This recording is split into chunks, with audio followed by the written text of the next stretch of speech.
Aujourd'hui, on va parler de la croissance spirituelle.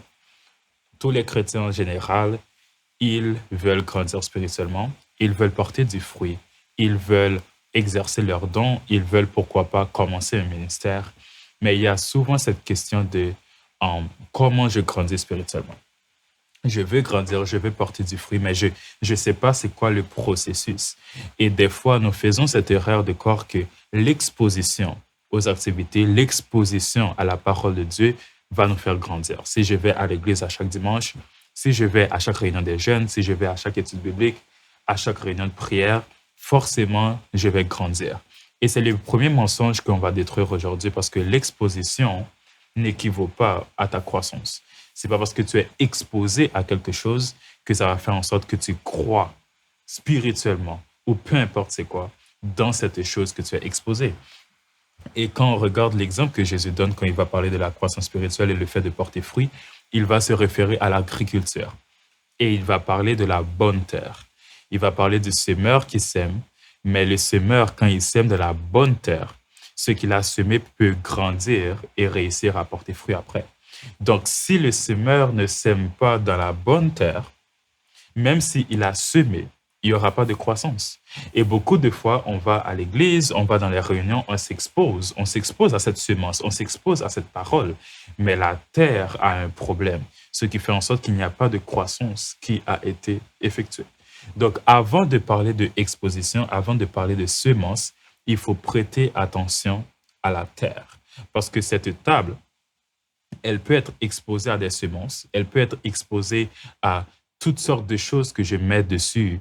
Ça ne va pas porter fruit parce que c'est une table. Même si j'arrose les semences que je mets, même si je mets la bonne lumière, je prends le soleil lui-même, je mets dans cette pièce pour qu'il puisse éclairer cette semence, il n'y aura pas de croissance à cause que la table est juste pas bâtie pour ça.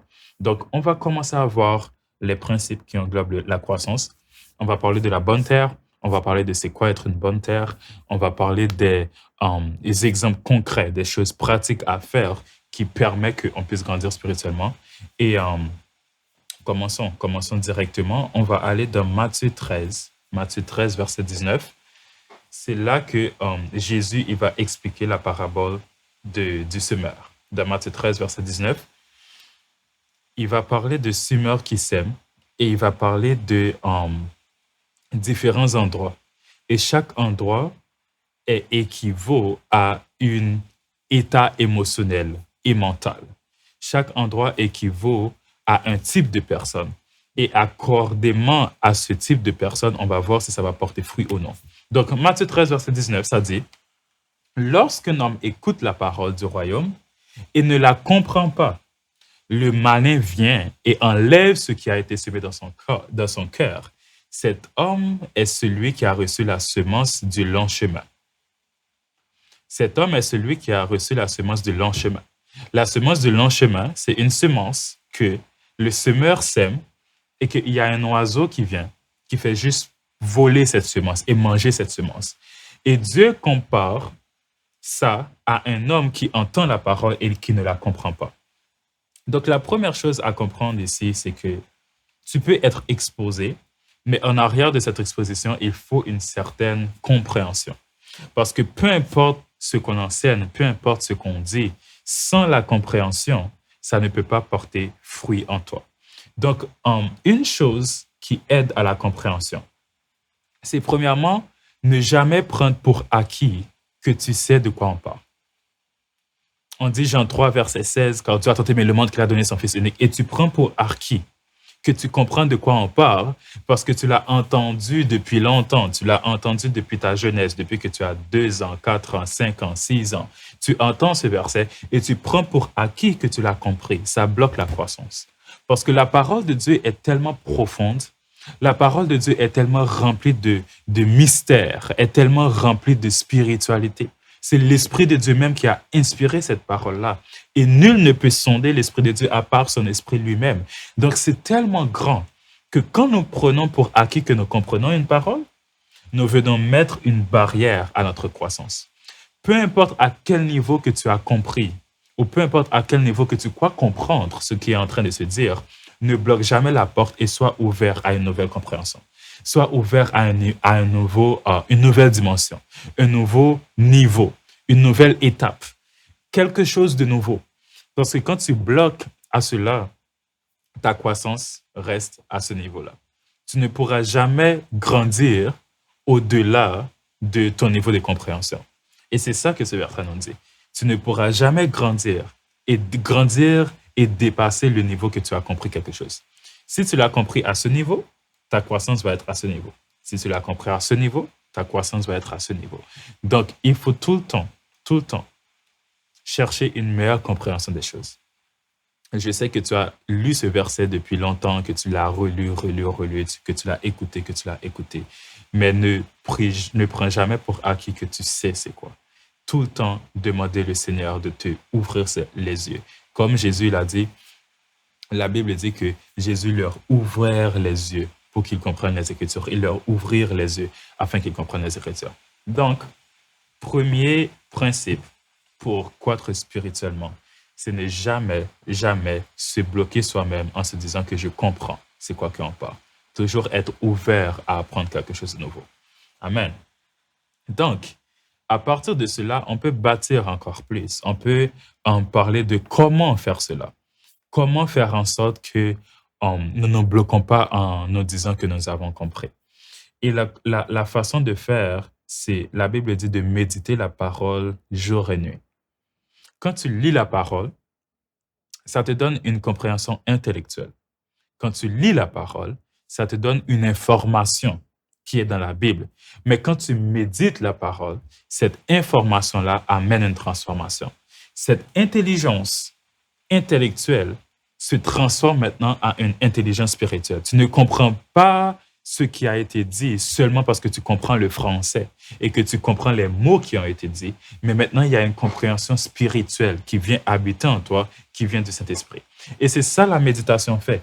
La méditation fait en sorte de transférer l'information que tu as reçue, le transférer de l'endroit intellectuel à un endroit spirituel, et c'est là que tu portes fruit. La méditation. Médite la parole jour et nuit. Médite la parole jour et nuit. Ça ne dit pas de lire la parole jour et nuit. Lire, c'est une étape, mais méditer, c'en est un autre. Pour croître spirituellement, il faut méditer la parole de Dieu. Beaucoup de gens croient que je vais lire la Bible en un an, tous les plans bibliques qu'il y a, c'est bien. Je ne suis pas en train de critiquer cela. Et ils pensent que ça va amener une croissance extraordinaire. Tu vas grandir, certes, mais au-delà de la lecture, le vrai secret, c'est la méditation.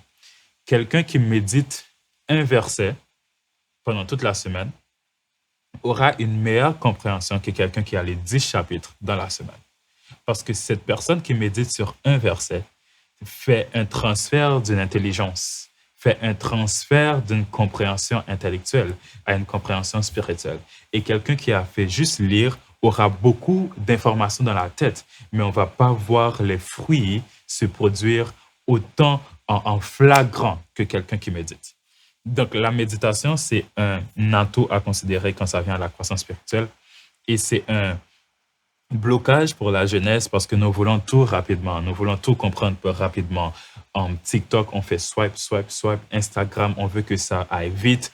On n'a pas le temps de rester 10, 20 minutes, 1 heure, 2 heures, 3 heures, 4 heures, 5 heures, une semaine à penser à juste un verset, à ruminer. Et c'est là le secret de la croissance. C'est ça le prix à payer pour croître. Il faut être patient. Il faut rester là à apprendre, à essayer de comprendre les Écritures et être vraiment intentionnel. Donc, le premier point, c'est que la croissance vient de la compréhension. Et la compréhension vient de la méditation. La Bible dit que le Saint-Esprit va venir. Et qu'est-ce que le Saint-Esprit va faire? Une des choses qu'il va faire, c'est qu'il va enseigner toutes choses. Mais la méditation, c'est quoi? C'est de donner la place au Saint-Esprit de nous enseigner. C'est de donner la place au Saint-Esprit de détruire notre culture. C'est de donner la place au Saint-Esprit de détruire notre propre perception des choses. C'est de donner la place au Saint-Esprit de détruire notre éducation, de détruire notre religion et de nous enseigner. Mais Ce processus-là, c'est un processus qui est tellement long et qui demande tellement beaucoup d'efforts que juste la lecture ne le fait pas. Vous comprenez ce que je veux dire? Détruire sa culture là pour comprendre un verset biblique, juste le lire ne va pas le faire. Détruire toute sa façon de penser pour comprendre selon la façon de penser de Dieu, juste lire ne va pas le faire. Il faut du temps et ce temps-là, c'est à travers la méditation. Et la méditation fait la place à ce que le Saint-Esprit vienne et t'ouvre les yeux afin que tu comprennes les Écritures. Donc, clé pour la croissance, une des clés pour la croissance, c'est la méditation. La méditation, la méditation et la méditation. C'est plate, c'est pas quelque chose de facile à faire, mais tu ne peux pas fuir la méditation et espérer croître. C'est quelque chose de complètement impossible. C'est une étape essentielle vers la croissance d'un chrétien, la méditation de la parole de Dieu. Verset 20, il dit celui qui a reçu, on est encore dans Matthieu 13, il dit celui qui a reçu la semence dans les endroits pierreux, c'est celui qui entend la parole et la reçoit aussitôt avec joie. Mais il n'a pas de racine en lui-même, il manque de persistance. Et dès que survient une tribulation ou une persécution à cause de la parole, il y trouve une occasion de chute. Donc il a reçu la parole, il est content, mais il n'a pas de racine, il n'a pas de persistance. Et dès que survient quelque chose de négatif, à cause de la parole qu'il a reçue, il trouve une occasion de chute. Quand tu reçois une parole, tu dois comprendre que tu as reçu un trésor de Dieu. Tu dois comprendre que tu as reçu quelque chose qui vaut mieux que l'or, qui vaut mieux que l'argent. Et cette chose qui est si puissante, qui est si merveilleuse, attire un voleur. Si tu as juste 100 000 $, il y a des voleurs qui vont venir. Si tu marches dehors avec un collier qui coûte cher, c'est ça qui attire les voleurs. Les voleurs ne sont pas intéressés à des choses qui n'ont pas de valeur. Ils ne sont pas intéressés à des choses qui n'ont pas de valeur. Alors, combien plus, quand tu es rempli de la parole de Dieu, tu es rempli de son esprit, tu as reçu une parole, tu as reçu une prophétie, combien plus que ça va attirer Satan, que la Bible dit qu'il est un voleur et qu'il est là pour voler, pour dérober, pour tuer. Donc, si tu n'as rien, si tu n'as pas de parole, si tu n'as pas reçu une semence de la part du Seigneur, n'attends pas à que Satan t'attaque ou essaie de te voler quelque chose. Mais si tu as reçu quelque chose, la Bible dit, à cause de la parole que tu as reçue, il y aura des tribulations. À cause de la parole que tu as reçue, il y aura des attaques. Pourquoi? Parce que Satan est intéressé à voler ce que tu as reçu. Donc, quand tu reçois une parole, ne fais pas juste dire Amen. Ne fais pas juste dire gloire à Dieu, je reçois. Mais quand tu reçois une parole, il faut aller en prière et prier pour la consistance. Prier pour avoir la force de marcher selon cette parole. Prier pour garder son cœur et de protéger cette parole. Tu dois protéger cette parole parce que Satan, l'ennemi, va vouloir attaquer cette parole. Si nous regardons la base du péché dans les jardins, ce que Satan a fait, Satan a attaqué la parole qu'ils avaient reçue. Il a dit à Adam et Ève, est-il vrai que le Seigneur a dit de ne pas manger ce fruit-là? Est-ce que c'est vrai? Ce qu'il a fait, c'est qu'il a attaqué la parole. Mais la seule raison pourquoi Satan est venu, c'est parce qu'ils avaient reçu une parole. Et s'ils n'avaient pas reçu de parole, Satan n'aurait pas besoin de les attaquer. Donc la parole que tu reçois attire l'attention de l'ennemi. Il faut le savoir. Il faut le savoir. Donc, à chaque fois que tu reçois une prophétie, sache que l'ennemi entend la prophétie et va vouloir le voler. La raison pourquoi il va vouloir le voler, c'est parce que cette parole est dangereuse pour lui. Cette parole est fatale pour lui. Il sait que si cette parole reste en toi et porte du fruit, ça va gâcher ses plans. Alors, ce qu'il va faire, c'est qu'il va attaquer cette parole. Il va l'attaquer. Donc, quand tu reçois cette parole, il faut que tu pries. Il faut que tu pries pour demander la persistance, pour demander la force, pour demander la capacité à marcher selon cette parole. Parce que juste dire Amen et je le reçois ne va pas te faire grandir accordément à cette parole. Il faudra la force, quand les situations négatives viennent, que tu puisses rester ferme et mettre ta foi dans cette parole et continuer. Et continuer. Mais ça, tu ne le fais pas par toi-même, tu le fais à cause de la puissance du Saint-Esprit en toi. C'est ni par force, ni par puissance, mais c'est par la puissance de l'Esprit qui est en nous. Alléluia. Alléluia. Donc, la Bible dit qu'il y a quelqu'un qui reçoit la parole avec joie, mais il n'a pas de persistance et il trouve une occasion de chute. Comment travailler sa persistance, encore une fois, à part le fait de prier? C'est jeûner. Qu'est-ce que jeûner fait? Jeûner fait en sorte que nous soyons sensibles au Saint-Esprit et que nous puissions manifester les fruits de l'Esprit. Jeûner fait en sorte que nous rentrons en communion avec le Saint-Esprit qui est en nous, en mettant de côté les choses de la chair, et que cette communion-là fait en sorte que nous commençons à produire les fruits de l'Esprit. Et parmi les fruits de l'Esprit, il y a quoi? Il y a la patience. Et il y a, la Bible dit, il y a un mot qui est utilisé pour dire que celui qui est capable d'endurer les choses, qui est capable d'être patient durant la tribulation. C'est ça que les fruits de l'Esprit font. Donc, le jeûne, quand tu te prives de nourriture, tu es en train de travailler cette habilité-là. Quand tu te prives de quelque chose que tu aimes, tu es en train de travailler cette habilité-là. Quand tu te prives de manger, de boire pour être en communion avec l'Esprit, tu es en train de travailler ta patience. Tu es en train de travailler ton endurance. Tu es en train de travailler ta persistance. Tu es en train de travailler les fruits de l'Esprit en toi. Et quand il y aura une attaque à cause de la parole que tu as reçue, à cause des fois que tu as jeûné, que tu as été en communion avec l'Esprit, que tu as travaillé ton corps, tes pensées, à rejeter les choses négatives et marcher selon l'Esprit, tu as la capacité de vaincre cela.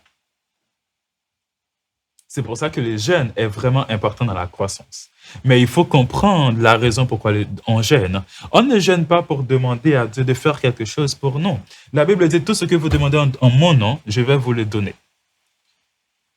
Si vous avez la foi, tout ce que vous demandez en mon nom, vous allez le recevoir. Si ce que vous demandez, c'est dans ma volonté et que vous avez la foi, ce que vous allez demander, vous allez le recevoir. Donc, le jeûne, ce n'est pas pour tordre la main de Dieu pour que Dieu réponde à quelque chose.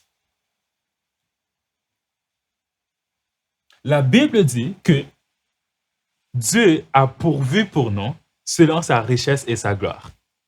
Et que Dieu connaît nos besoins. Dans le livre de Matthieu qu'on est en train de lire, il nous dit, ne vous souciez de rien. Même les oiseaux du ciel, ils ne sèment ni ne moissonnent et ils mangent. Donc le jeûne, ce n'est pas une tactique pour forcer Dieu à faire quelque chose. Le jeûne, c'est une technologie que Dieu a inventée qui fait en sorte que ses enfants puissent être en communion avec lui et pratiquer cette communion avec lui. Le jeûne, c'est une pratique de la communion avec le Saint-Esprit. C'est ça le jeûne. C'est que tu te pratiques à être en communion avec le Saint-Esprit. Et quand tu pratiques quelque chose, cette chose devient ton naturel. Et quand les choses deviennent ton naturel, quand il y a des tentations, quand il y a des situations négatives, vu que c'est dans ton naturel d'exprimer la bonté, c'est dans ton naturel d'exprimer la joie, c'est dans ton naturel d'exprimer la persévérance, parce que tu as pratiqué la communion avec le Saint-Esprit, c'est naturel pour toi de vaincre. C'est ça la puissance du jeûne. Donc, c'est pour ça que dans la croissance, le jeûne est important. Parce que dans la croissance, il y aura des situations difficiles. Et plus qu'on les surmonte, plus qu'on est en train de grandir. Et qu'est-ce qui nous donne la force de surmonter certaines situations difficiles? C'est le temps que nous avons passé dans la communion avec le Saint-Esprit à travers le jeûne. Donc, premièrement, la méditation est hyper importante. Parce que ça ouvre tes yeux pour que tu comprennes la parole. La prière, hyper important parce que ça te donne la force, ça te donne la persistance. Et le jeûne, ça te permet de pratiquer la communion avec Dieu. Verset 22, il dit, celui qui a reçu la semence parmi les épines, c'est celui qui entend la parole, mais en qui les soucis du siècle et la séduction des richesses étouffent cette parole et la rendent infructueuse. Kai. Il a écouté la parole, mais les soucis qui existent dans son cœur.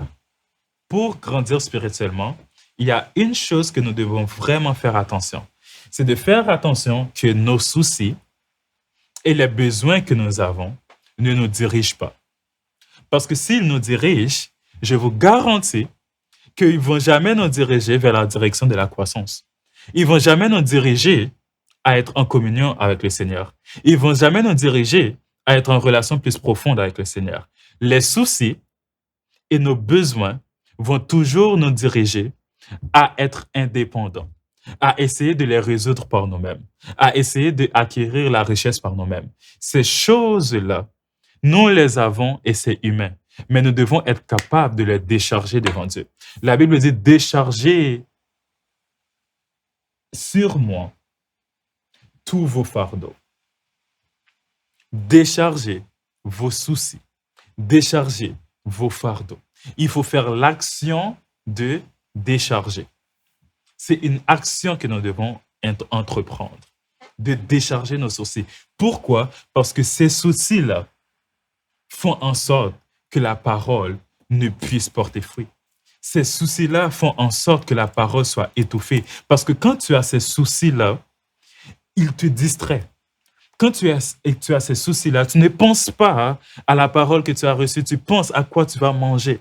Tu ne penses pas à la parole que tu as reçue, tu penses de quoi demain va être fait. Tu ne penses pas à la parole que tu as reçue, tu deviens overwhelmed.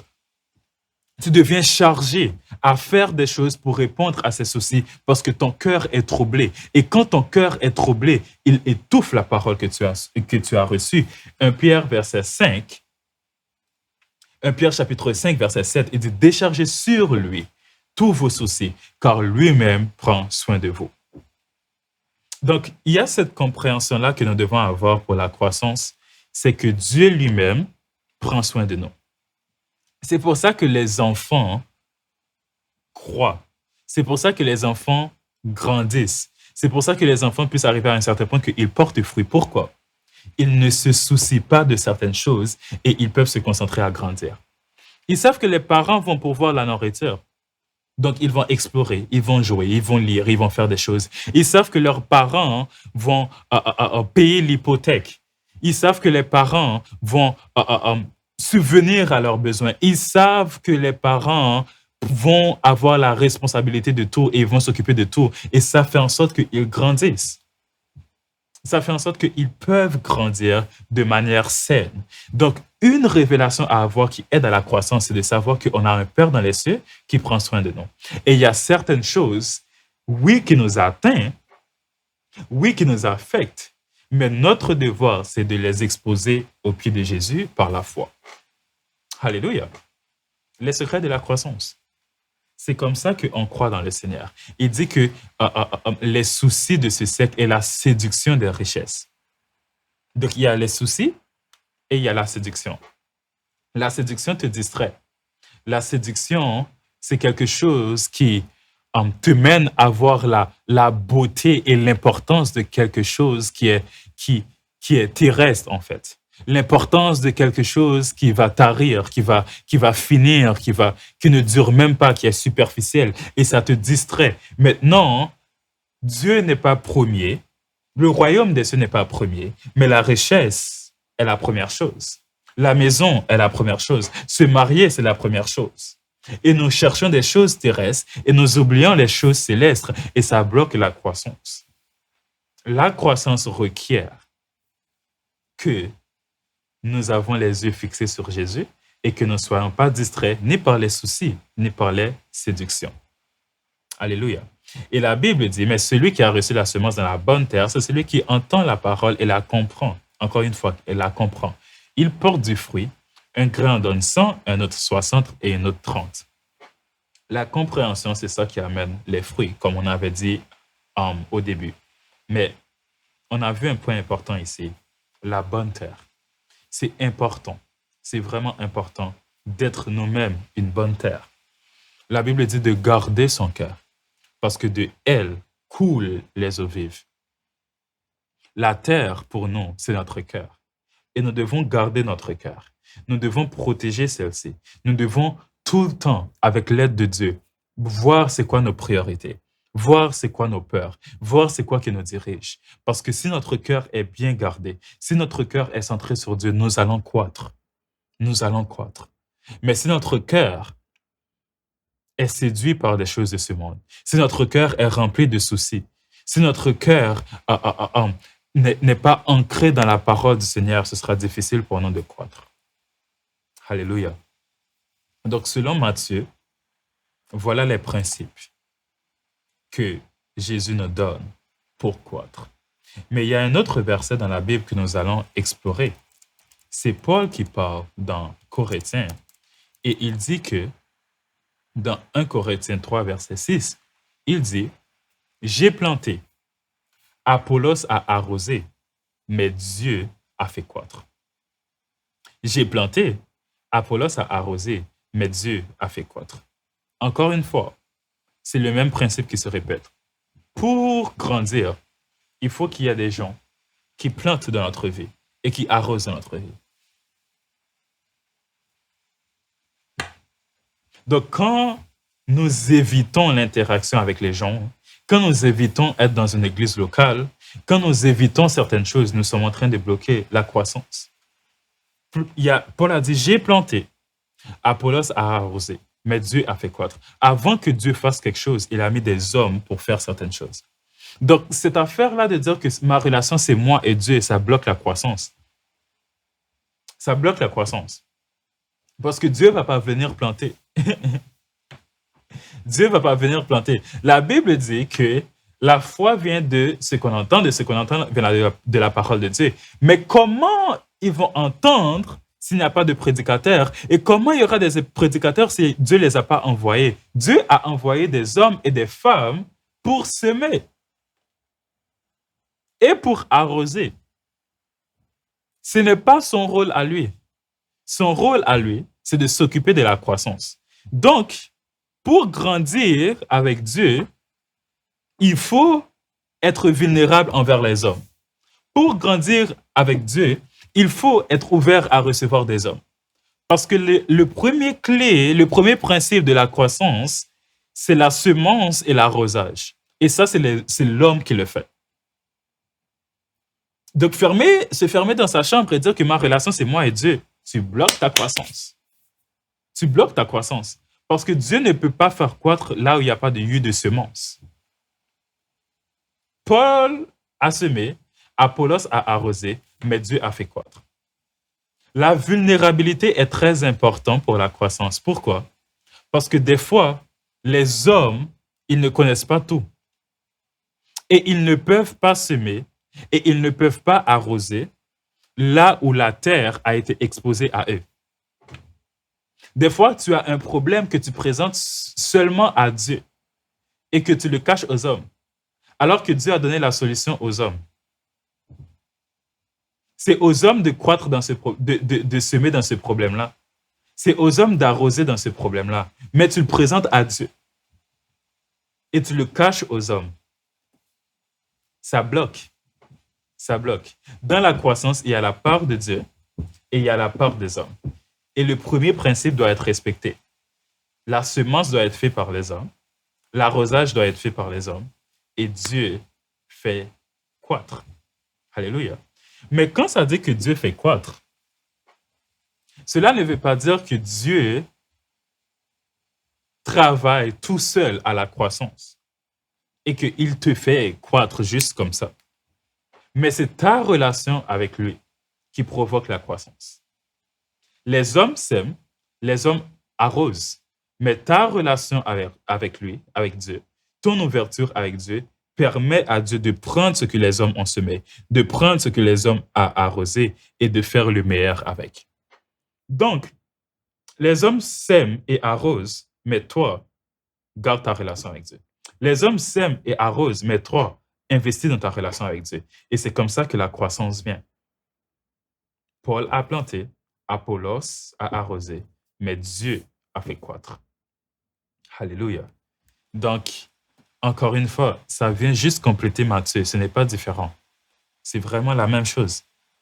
C'est vraiment la même chose. Parce que dans Matthieu, le semeur, il sème, mais la terre, la pluie et tout l'environnement, c'est Dieu qui fait. C'est Dieu qui s'occupe de tout ça. Nous, on a notre rôle à faire et Dieu fait son rôle également. Et c'est un travail d'équipe. C'est un travail d'équipe. Alléluia. Un autre point pour la croissance, et c'est le dernier point que on va parler aujourd'hui. Un des points pour la croissance, c'est il faut avoir 3 types de personnes dans notre vie. Il faut avoir des personnes qui sont au-dessus de nous spirituellement, que nous regardons qu'ils sont des exemples pour nous et qu'ils nous dirigent, ils nous inspirent, ils nous poussent de l'avant. Mais ce n'est pas tout. C'est un élément de la croissance. Mais pour que ce soit réellement parfait, il faut aussi des gens au même niveau que nous, des frères et sœurs, dans l'esprit, accordément au corps de Christ, qui vont nous encourager, qui vont nous édifier, qu'on va partager ensemble, qu'on va persévérer dans les problèmes ensemble, qu'on va parler de la parole de Dieu ensemble, qu'on va user d'amour, de bonté, qu'on va se blesser, se pardonner. Ensemble, il y a quelque chose qui se fait. Il y a une croissance qui se fait là. La même façon qu'il y a une croissance qui se fait quand nous suivons quelqu'un et quand nous sommes inspirés par quelqu'un et cette personne nous dirige, c'est la même façon qu'il y a une croissance qu'on est entre frères et sœurs et on est en train de s'aiguiser l'un l'autre. C'est un autre niveau de la croissance. Et la troisième chose, c'est d'avoir des gens que nous-mêmes, on investit en eux.